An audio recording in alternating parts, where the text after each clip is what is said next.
Path of Exile takes inspiration from Pokemon, Star Wars The Old Republic releases a roadmap, but new negative rumors surface.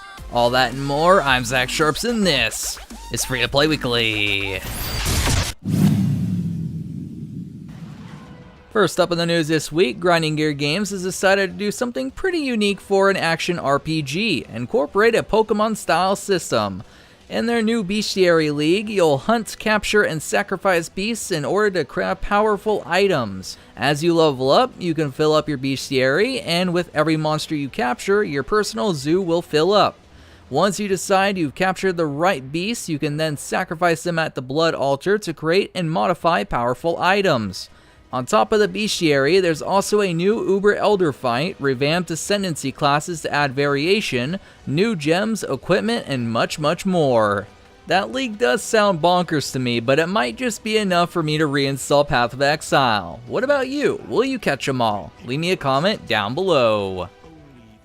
As NeoWiz continues to work on their free-to-play MMORPG Bless Online, lots are wondering when early access is and how long it will last. Well, we got some info in that department this week. In an interview with WCCF Tech, the game director for Bless, I'm going to probably butcher this, Jaehoon Jeon, stated that a 6-month early access period is planned, but luckily that period will function as a soft launch as early access players don't have to worry about their characters being wiped. Also, there are no plans to region lock the game, so for those of you who hate region locking, that's good news.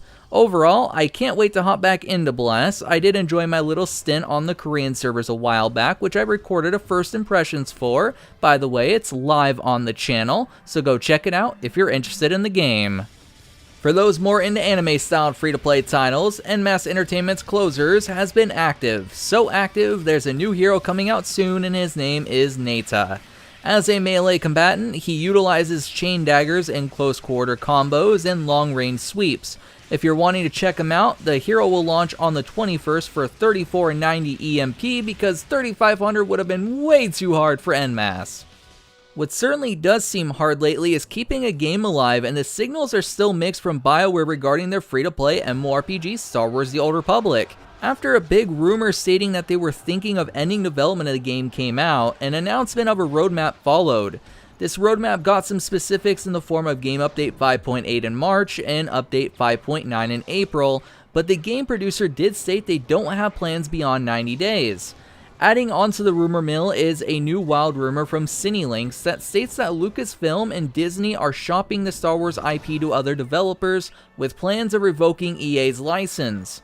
This is of course just a rumor as of right now, but considering their massive screw-up with Battlefront 2, which led to actual legislation being talked about regarding loot boxes, I'd say if Disney and Lucas found a good match, they'd likely pull the trigger immediately.